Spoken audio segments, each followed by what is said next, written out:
최근 한 보고서에 따르면 이 가족 안에서 벌어지는 이 근심과 갈등의 가장 큰 원인이 가족의 건강 문제다, 이렇게 발표했습니다. 그리고 그 다음에 이어지는 것이 경제적인 어려움이다, 이렇게 발표가 됐습니다. 조사 결과에 의하면 이 경제적인 돈 때문에 가족들이 근심과 갈등을 겪는다는 응답자보다 3배 이상의 응답자들이 가족의 건강 문제가 가족들의 근심과 갈등의 원인이 되고 있다, 이렇게 이야기를 했다는 것입니다.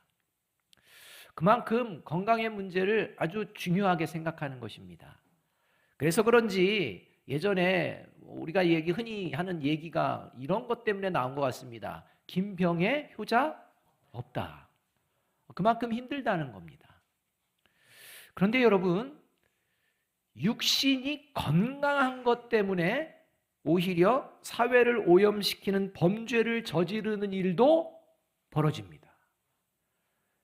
차라리 많이 아프고 건강하지 않았다면 그런 생각을 못할 텐데, 건강하니까 우리 죄를 저지르는 이런 일도 벌어진다는 것입니다. 육신이 병들어도 문제요, 육신이 건강해도 문제가 되는 이런 일들이 있다는 것입니다. 따라서 육신의 건강 문제도 문제지만 더 큰 문제는 영적인 건강의 문제입니다. 육신은 건강한데 영적으로 병든 사람들로 인해 사회는 더 어지럽고 혼란스러워진다는 것입니다. 그래서 영적인 건강, 이 부분이 중요합니다. 그러나 대다수의 사람들은 육신의 건강에는 민감하지만 영적인 건강에는 별 관심이 없습니다. 하지만 무엇보다도 먼저 영적인 건강에 관심을 가지고 살아가는 사람이 있으니 그 사람이 누구냐? 예수 믿는 사람이라는 것입니다. 그러니까 다 육신의 건강에 대해서는 관심이 있습니다. 그러나 그것보다도 무엇보다도 먼저 이 영적인 건강에 관심을 가지고 살아가는 이런 사람들이 등장했는데, 그게 바로 예수님을 믿는 사람들의 특징이라는 것입니다. 올 한 해 우리 교회 표어가 영적으로 성장하는 교회 공동체, 이렇게 말씀을 드렸는데, 제가 계속 강조하고 또 강조하는 것은 영적으로 성장하기 위해서 반드시 필요한 전제 조건이 영이 살아있어야 한다는 것입니다. 그렇기 때문에 저와 여러분이 예배 자리에 올 때 저와 여러분의 영이 지금 어떤 상태인지를 먼저 살펴보아야 합니다. 그리고 하나님께 도우심을 구해야 합니다. 오늘 이 예배를 통해 저의 영혼이 살아나고 저의 영혼이 더 성숙해질 줄로 믿습니다. 라는 믿음을 가지고 하나님 앞에 기도하며 이 모든 예배의 자리에 참석하는 저와 여러분이 되어야 할 줄로 믿습니다. 지난 2주일에 걸쳐서 영이 살아있는 사람의 특징, 삶의 자리에서는 반드시 하나님의 영광을 찬양하는, 찬송하는 삶을 살아가게 되는데, 그 이유는 뭐냐? 이 영이 살아있는 사람은 내가 하늘에 속한 모든 신령한 복을 받았음을 믿습니다. 라는 그 믿음 때문이요, 그 신령한 복을 알고 있기 때문이라고 말씀을 드렸습니다. 그리고 신령한 복 2가지에 대해서 말씀을 나눴습니다. 기억나시죠? 기억나신다고 치고 오늘은 영이 살아있는 사람에게 하나님이 주시는 신령한 복 3번째 것을 우리가 한번 말씀을 통해서 알아보고 내 자신을 돌아보았으면 좋겠습니다. 영이 살아있는 사람에게 하나님이 주신 신령한 복 3번째, 같이 한번 읽어보겠습니다. 시작. 하나님의 비밀을 깨닫고 그 비밀을 세상에 알려주며 살아가게 된다는 것입니다. 하나님의 신령한 복을 받은 하나님의 자녀의 특징은 하나님의 비밀을 깨닫게 된다는 것입니다. 그리고 이것을 알려주며 보여주며 살아가게 된다라는 것입니다. 9절 말씀 함께 한번 읽어보겠습니다. 시작. 그 뜻의 비밀을 우리에게 알리신 것이요 그의 기뻐하심을 따라 그리스도 안에서 때가 찬 경륜을 위하여 예정하신 것이니. 이 말씀에 의하면 하나님은 이미 예정하셨다는 것입니다. 작정하신 게 있다는 것입니다. 그것이 뭐냐? 하나님이 사랑하시고 기뻐하시는 하나님의 자녀들에게는 하나님의 비밀을 알려주시기로 작정하셨다는 것입니다. 그리고 알려주신다는 것입니다. 여러분, 사실 비밀은 허락된 사람을 제외한 다른 사람들은 알 수가 없습니다. 그리고 숨깁니다. 여러분, 집에 있는 집 비밀번호 누구만 알고 있죠? 여러분, 통장 비밀번호 누구만 알고 있죠? 가족들은 모르고 계신가요? 이와 같이 뭔가 비밀스러운 것들은 허락된 사람들만 알게 돼 있고 나머지에게는 숨겨져 있는 것입니다. 마찬가지입니다.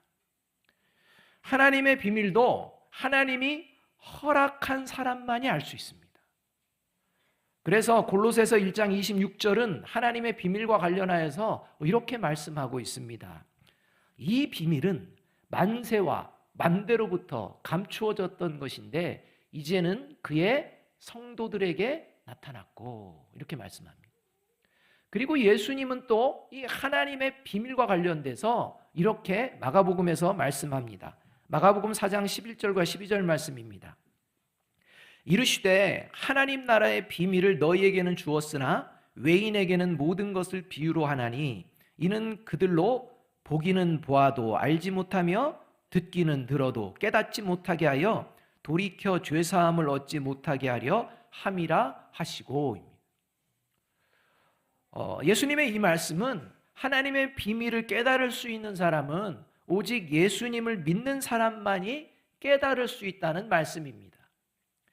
그리고 예수님을 믿지 않기로 작정된 사람들은 아무리 하나님의 비밀을 알려줘도 그것을 깨닫지 못함으로 결국에는 하나님의 영원한 심판에 이르게 되는 그러한 말씀을 하신 것입니다.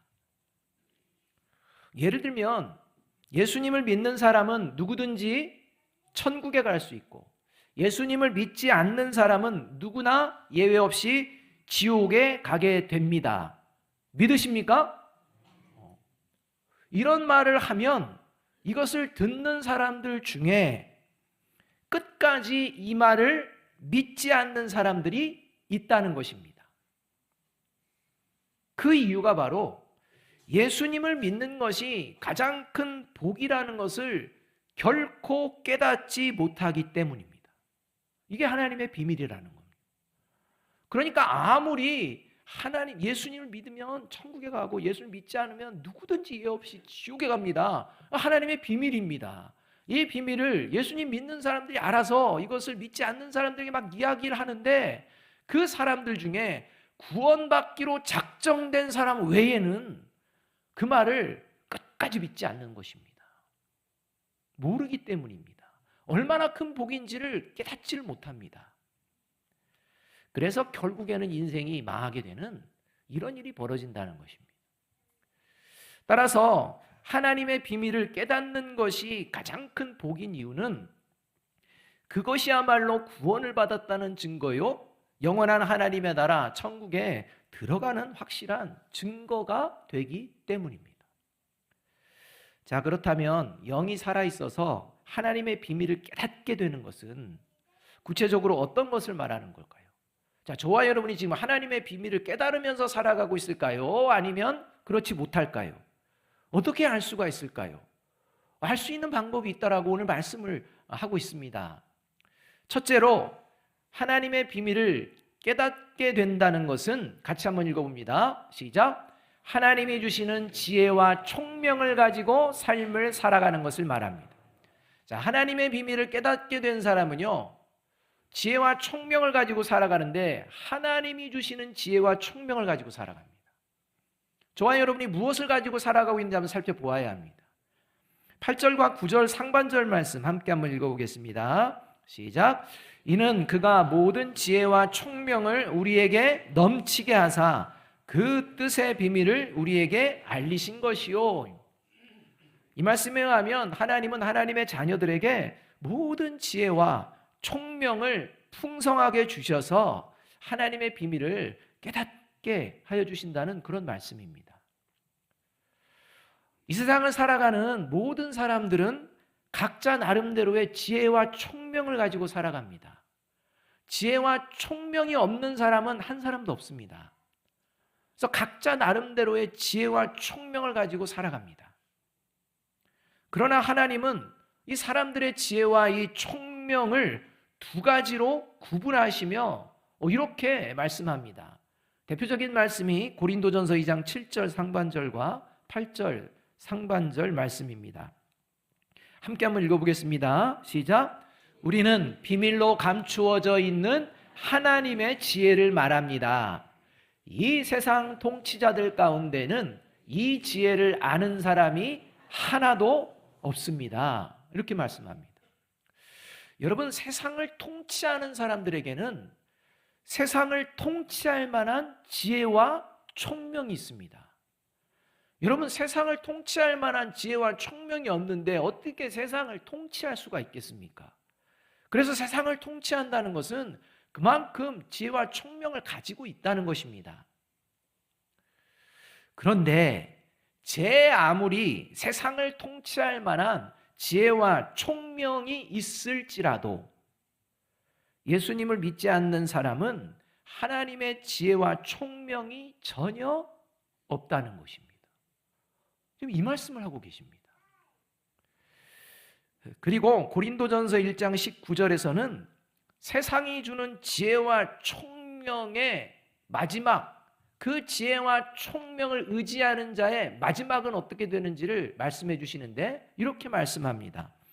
기록된 바 내가 지혜 있는 자들의 지혜를 멸하고 총명한 자들의 총명을 패하리라 하였으니, 이 말씀에 의하면 세상이 주는 지혜와 총명은 결국에는 아무 쓸모없게 될 것이라고 하나님이 선언하고 계시는 것입니다. 그러니 저와 여러분이 예수님을 믿는 사람으로서 어떤 지혜를 가지고 살아야 될까 생각해 보아야 한다는 것입니다. 그리고 그 지혜와 총명이 어디로부터 나오는지 돌아봐야 된다는 것입니다. 그렇다면 하나님이 주신 지혜와 총명을 가지고 살아가는 사람과 세상이 주는 지혜와 총명을 가지고 살아가는 사람의 구별되는 삶의 대표적인 특징은 어떤 것일까요? 먼저 결국에는 쓸모없어지는 이 세상의 지혜와 총명을 가지고 살아가는 삶의 자리에서, 그 사람의 삶의 자리에서 나타나는 모습들이 있습니다. 그 모습을 야고보서가 잘 말씀해 주시는데요. 야고보서 3장 14에서 16절 말씀입니다. 들어보시면서 저와 여러분 안에 이런 생각, 이런 마음이, 그리고 이런 마음을 가지고 뭔가를 하고 있었다면 저와 여러분 안에는 세상의 지혜와 총명이 있었다는 것입니다. 이렇게 말씀합니다. 그러나 너희 마음속에 독한 시기와 다툼이 있으면 자랑하지 말라. 진리를 거슬러 거짓말하지 말라. 이러한 지혜는 위로부터 내려온 것이 아니요 땅 위의 것이요 정욕의 것이요 귀신의 것이니 시기와 다툼이 있는 곳에는 혼란과 모든 악한 일이 있습니다. 저와 여러분이 뭔가를 하는데 시기와 다툼과 관련된 이런 마음에서 뭔가를 행하고 있다. 그렇다면 저와 여러분은 지금 세상의 지혜와 총명을 가지고 살아간다는 증거라는 것입니다. 그리고 그렇게 살아가는 사람들, 이 말씀은 세상이 주는 지혜와 총명을 가지고 살아가는 사람은 삶의 자리에서 자신의 욕망을 이루기 위해서 수단과 방법을 가리지 않고 평화를 깨트리며 살아간다는 겁니다. 여러분, 시기와 다툼이 있는 곳에 평화가 있을까요? 평화가 깨질까요? 평화 깨집니다. 그거 알면서 시기와 다툼을 마음에 품고 실제 그런 행동을 합니다. 여러분, 그러니까 이 사람은 그 세상의 지혜, 세상의 총명, 이렇게 해야 내가 뭔가를 살아남는다, 이렇게 해야 내가 내 욕망을 이루지, 이런 생각을 가지고서 이렇게 살아가는 것입니다. 삶의 자리에서 그런 일들이 벌어집니다. 그래서 이런 사람들이 있는 곳에서는 언제나 시기와 다툼과 이런 갈등들이 끊임없이 벌어지게 돼 있습니다. 반면 하나님이 주시는 지혜와 총명을 가지고 살아가는 사람의 특징은 이렇게 이제 말씀합니다. 야고보서 3장 17절 말씀입니다. 오직 위로부터 난 지혜는 첫째 성결하고, 다음에 화평하고, 관용하고, 양순하며, 긍휼과 선한 열매가 가득하고 편견과 거짓이 없나니.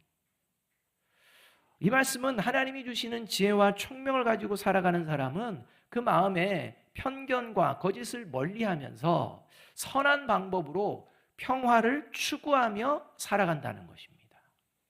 이런 사람들이 있는 곳에서는요, 시기와 다툼이 아니라 평화가 이루어지는 일들이 벌어집니다. 그래서 하나님이 주시는 지혜와 총명을 가지고 살아가는 사람, 영이 살아있는 사람이 다른 사람들을 대하며 살아가는 삶의 모습을 로마서 12장 17절과 18절에서는 이렇게 말씀해 줍니다. 같이 한번 읽어볼까요? 시작. 아무에게도 악을 악으로 갚지 말고 모든 사람이 선하다고 생각하는 일을 하려고 애쓰십시오. 여러분 쪽에서 할 수 있는 대로 모든 사람과 더불어 화평하게 지내십시오. 저와 여러분이 어떤 모습으로 애쓰고 있는지를 살펴보아야 한다는 것입니다. 악으로 악을 갚는 일에는 멀리하고, 그리고 하나님께서 기뻐하시는 선하게 생각하는 그 일 하려고 애쓰는, 그래서 내 편에서 먼저 할 수만 있으면 평화를 원하고 화평을 이루고자 하는 이런 마음에서부터 행동하는 이런 모습이 하나님의 지혜와 총명을 가지고 있는 사람의 특징이라는 것입니다. 바라기는 자신들의 욕망을 위해 평화를 깨뜨리고 악한 일들이 벌어지는 삶의 자리에 있을지라도 언제나 하나님이 주시는 지혜와 총명을 가지고 하나님께 영광을 올려드리며 살아가는 저와 여러분이 되시기를 주님의 이름으로 축복합니다.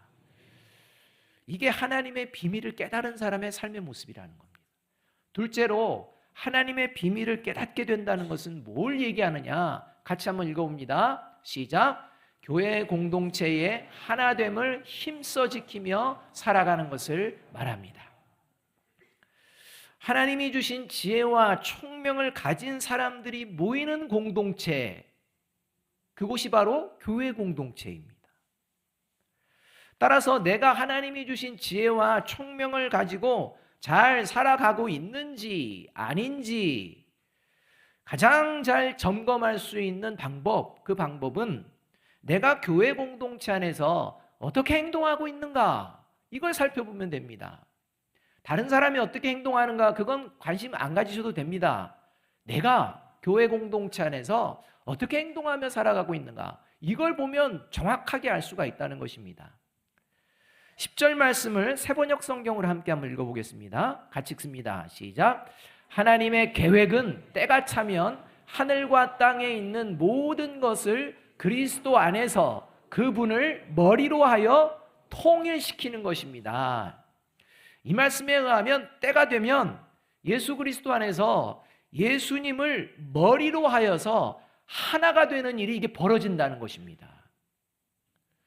여러분, 예수님을 머리로 하여서 하나가 이루어지는 곳, 그곳이 바로 교회 공동체입니다.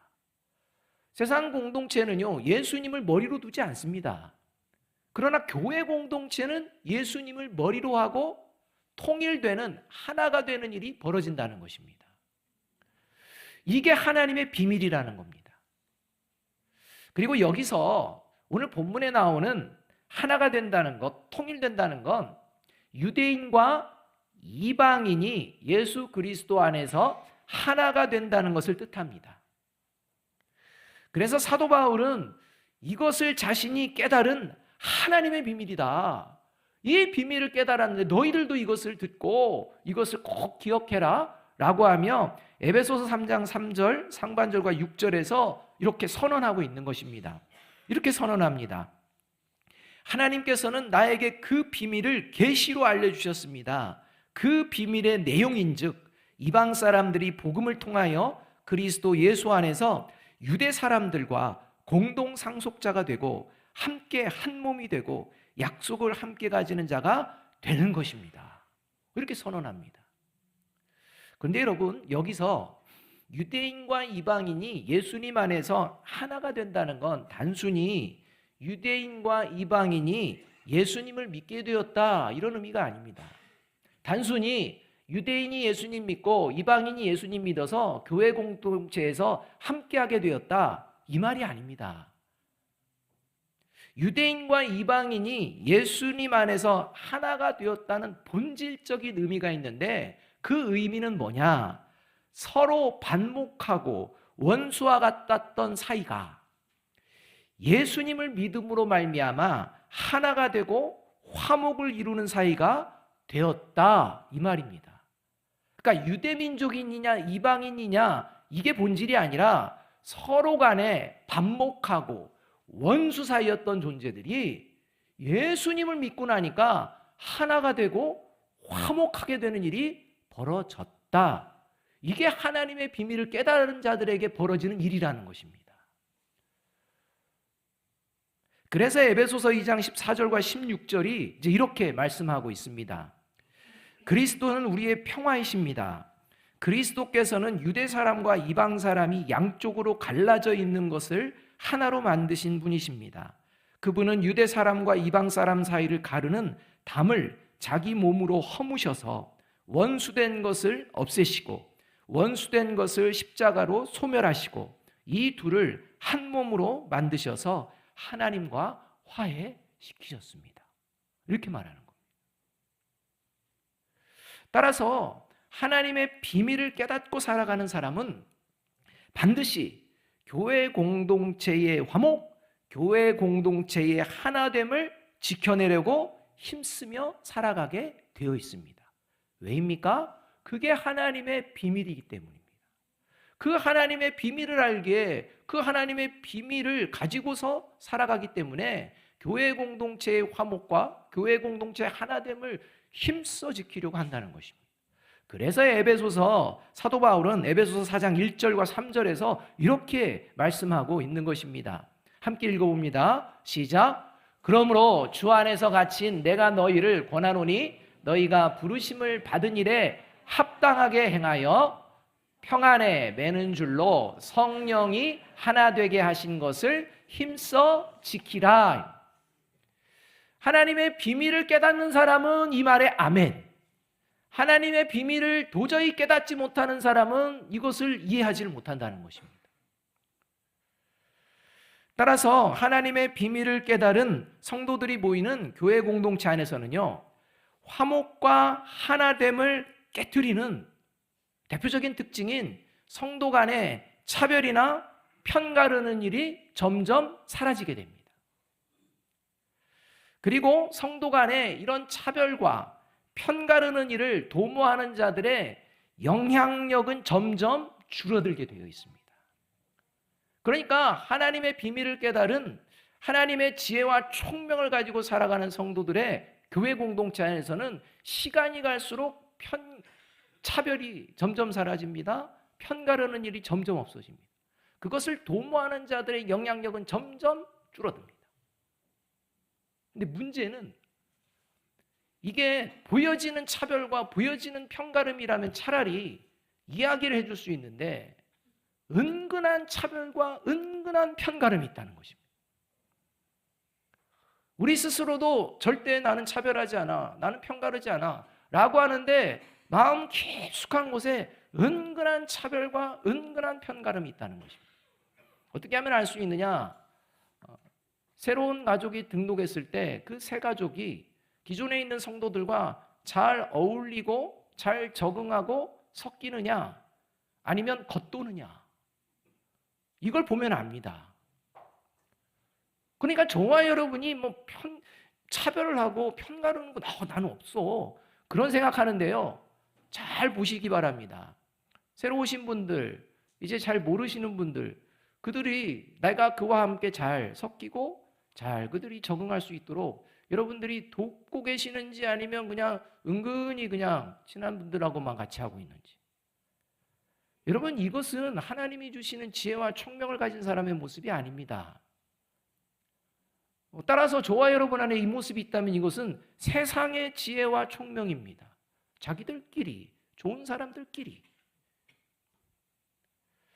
여러분 이렇게 교회 공동체의 화목과 하나됨을 지켜내고자 힘쓰는 사람이 세상에 나가서도, 세상의 삶의 자리에서도 다른 사람들을 차별하지 않고 편가르는 일을 삼가게 된다는 것입니다. 교회 공동체에서 그것을 하지 않는 사람들이 세상에 나가서 차별하지 않고 편가르지 않는다? 절대 그런 일 없습니다. 그러니까 교회 공동체 안에서 내가 어떤 모습으로 교회 공동체 안에서 행동하는지를 보면 세상의 지혜와 총명을 가지고 살아가는지, 하나님의 지혜와 총명을 가지고 살아가는지, 하늘의 비밀을 깨닫고 살아가는지, 하늘의 비밀을 들으면서도 무지하게 아무것도 모르고 살아가는지 알 수가 있다는 것입니다. 여러분, 시국이 어수선하고 혼란스럽습니다. 옆에 있는 분에게 이렇게 얘기해 줍니다. 편가르지 말고 화목하게 지냅시다.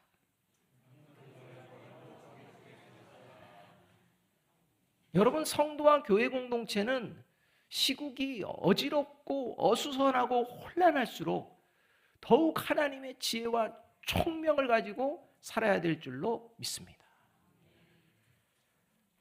미국 대통령 취임식이 이제 미국 현지 시간으로 20일로 진행이 되는데요. 이 취임식에 초청을 받거나 초청 티켓을 구입한 사람들이 이 미국 대통령 취임식에 참여하게 된 것을 영광스럽게 여기거나 공공연하게 자랑하기도 한다는 그런 기사를 봤습니다. 의미 있는 자리죠. 그러나 여러분, 미국 대통령 취임식 자리와는 결코 비교할 수 없는 자리가 영원한 하나님의 나라인 줄로 믿습니다. 그리고 영원한 하나님의 나라는 오직 하나님의 비밀을 깨닫고 살아가는 자에게만 주어지는 영광의 자리인 줄로 믿습니다. 바라기는 이 세상의 그 어떤 것과 바꿀 수 없고 비교할 수 없는 하나님의 나라를 바라보며 영원한 하나님의 나라에 참여할 수 있는 비밀을 깨달은 사람답게 하나님이 주시는 지혜와 총명을 가지고 이 혼란스러운 삶의 자리 가운데에서 하나님의 진정한 화평을 전하며 교회 공동체의 하나됨을 함께 힘써 지키며 살아내는 저와 여러분이 되시기를 주님의 이름으로 축복합니다. 마지막으로 에베소서 5장 15절 말씀 함께 읽습니다. 시작. 그러므로 여러분은 어떻게 살아가야 할지를 살피십시오. 지혜롭지 못한 사람처럼 살지 말고 지혜로운 사람답게 살아야 합니다.